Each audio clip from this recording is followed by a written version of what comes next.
फरमाते हैं कि मैं ना मजदूर लेने गया, बगदाद के चौक में मजदूर बैठे होते थे, तो मेरी उन मजदूरों में से ना एक नौजवान बच्चे पे नजर पड़ी। बड़ा कमजोर सा वजूद था, लेकिन चेहरे पर इबादत का निशान था। माथा बताता था कि नमाज का बड़ा ख्याल रखता है। मैं उसके करीब गया।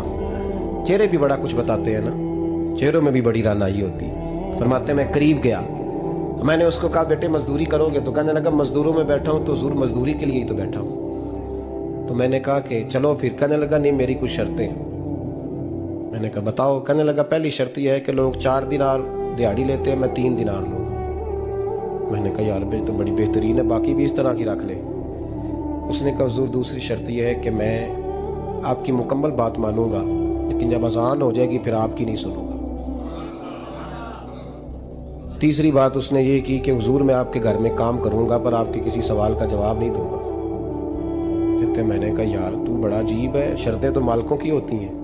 कहने लगा जी बहरहाल मैं शर्तें लगा के जाता हूँ। फरमाते मैं उसे घर ले आया, काम मैंने उसको बताया, तो जो काम मजदूर सारे दिन में करता है ना उसने 2 घंटे में ही कर दिया। हमारे मजदूर सिगरेट पीने में भी तो आधा घंटा लगाते हैं, वो चाय पीने जाएं तो पौना घंटा। वहां उनको भी तो दयानतदारी करनी चाहिए कि नहीं करनी चाहिए?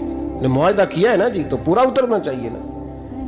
कहते 2 घंटे में। अब काम जब बंदा शुरू कराता है तो काम और निकल आता है। कहते काम मैंने उसको और बता दिया, वो करने लगा। उसने मिट्टी निकाल के रखी थी बाहर रास्ते में, तो अजान हो गई जोर की। उसने वहीं कुदाल छोड़ी कही और चलने लगा। तो मेरा बेटा कहने लगा इसको जरा बराबर कर दो। कहने लगा चुप कर जा, तेरे बाप से बात हुई थी, जब अजान होती है तो मैं किसी और की नहीं सुनता, सिर्फ अल्लाह रसूल की सुनता हूँ। कहते मस्जिद चला गया, नमाज पढ़ के आया तो दोपहर का वक्त था। मेरी बीबी कहने लगी इसको खाना खा ले। कहते हमने कहा खाना खा लो, तो कहने लगा